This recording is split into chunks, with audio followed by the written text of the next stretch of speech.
చదువుకి సంపాదనకి సంబంధం లేదని తెలిసేలోపు సగం జీవితం సంకనాకపోయిందిరా.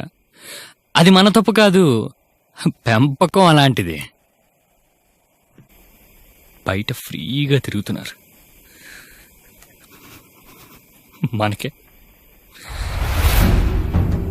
ఫ్రీడమ్ లేదు. దీని మా జీవితం కొన్నిసార్లు పాస్ పోయటం కూడా పర్మిషన్ అడగాల్సి వస్తుందిరా. బా మనం ఏం చదువుకున్నాం రా? Sine theta, cos theta, tan theta కదా. మరి మనం చేసే పనేంట్రా? అసలు ఈ ఎడ్యుకేషన్ సిస్టమ్ ఏంటో, ఆ పెంపకం ఏంటో, ఎవడో రాసిన బుక్ చదివి ఎవడో పెట్టిన కంపెనీలో కొన్ని లక్షల ఉద్యోగాల మధ్యన ఒక చిన్న ఉద్యోగం తెచ్చుకోవటానికి 20 ఏళ్ళు చదవాలా? చిన్నప్పటి నుంచి కంపెనీ పెట్టమనే మైండ్ సెట్తో పెంచాలి గాని ఒకటి కింద పనిచేసే బానిస మైండ్ సెట్ తోటి పెంచుతారు ఎందుకురా? అసలు ఎలా చెప్తే అర్థం అవుతుందిరా?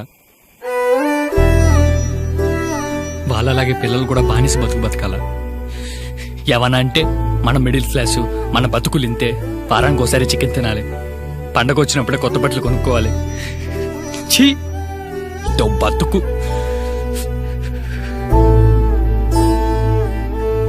వాళ్ళకి చేత కాకపోతే మనకి చేత కాదా? 1 జనరేషన్లో 90% మనలాగేరా. వాళ్ళ మాటలు వీళ్ళ మాటలు విని పెరుగుతాం, చదువుకుంటాం, ఉద్యోగాలు చేస్తాం. అవన్నీ ఎర్రిప్పు పుల్కాగాడి మాటలని తెలిసేలోపు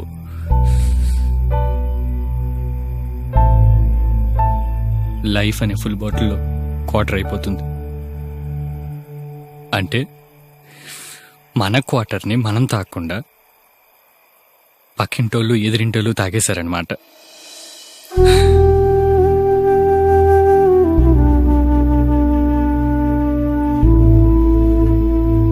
ఆ పెంపకం వల్ల ఇంకా ఎంతమంది రజనీకాంత్లు కండక్టర్గానే ఆగిపోయారో, ఇంకా ఎంతమంది అంబానీలు పెట్రోల్ బంకులను మిగిలిపోయారో.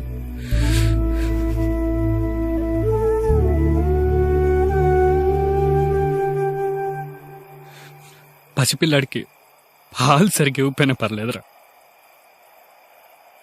కానీ మాటలు నేర్పించేటప్పుడు బుజ్జి, చూడు చూడు, ఇది అమ్మ, ఇది నాన్న అనే పదాల కన్నా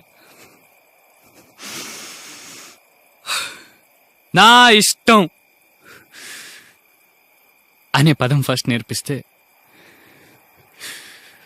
127 కోట్లలో కనీసం 100 మంది సచిన్లైనా ఉండేవాళ్ళరా.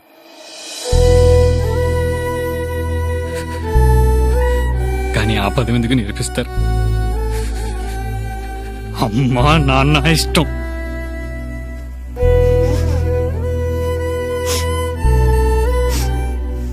అది మాత్రమే నేర్పిస్తారు.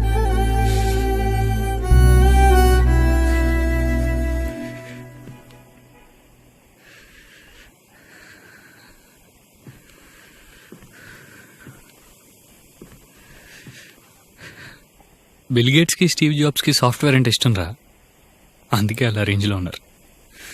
మరి మనకేమి ఇష్టం? మన ఇష్టాన్ని అడిగేది ఎవరు, చెప్పినా వినేది ఎవరు?